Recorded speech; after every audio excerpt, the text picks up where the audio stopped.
श्री स्वामी समर्थ. हिंदू धर्मामध्ये चंद्रग्रहणाला खूप महत्त्वपूर्ण मानले जाते. पंचांगानुसार आज 3 मार्च 2026 रोजी वर्षातील पहिलं चंद्रग्रहण लागणार आहे.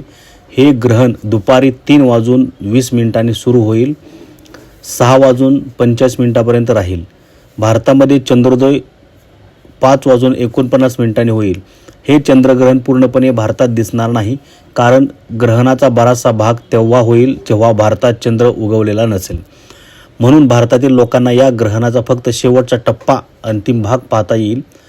भारतामध्ये बहुतेक ठिकाणी चंद्र सायंकाळी सुमारे 6:10 ते 6:20 दरम्यान उगवतो. त्यामुळे सूर्यास्तानंतर थोड्या वेळासाठी ग्रहणाचा शेवटचा भाग दिसू शकतो.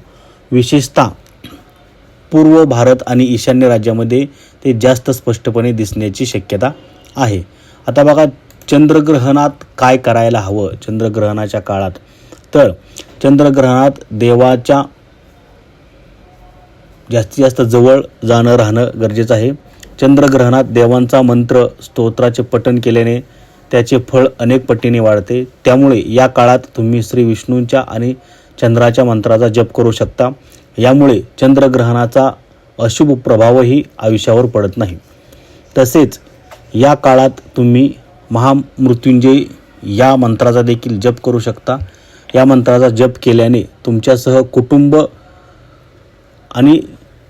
कुटुंबातील सर्व व्यक्तींना सुख, समाधान आणि दीर्घायुष्य प्राप्त होईल. तसेच चंद्रग्रहणात पिण्याच्या पाण्यात आणि अन्नात तुळशीचे पान नक्की टाकावे. चंद्रग्रहण समाप्त झाल्यावर अंघोळ करून घरात गंगाजल शिंपडावे.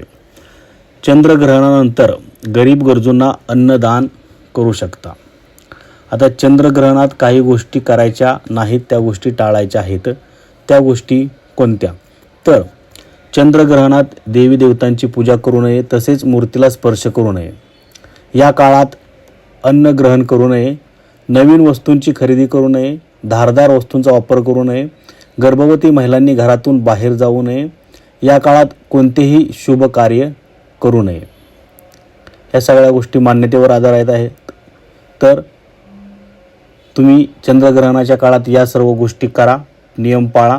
नक्कीच तुमचा नशीब उजळणार आहे. रातोरात तुमचं बँक बॅलन्स वाढणार आहे, नशीब चमकणार आहे. धन्यवाद. श्री स्वामी समर्थ.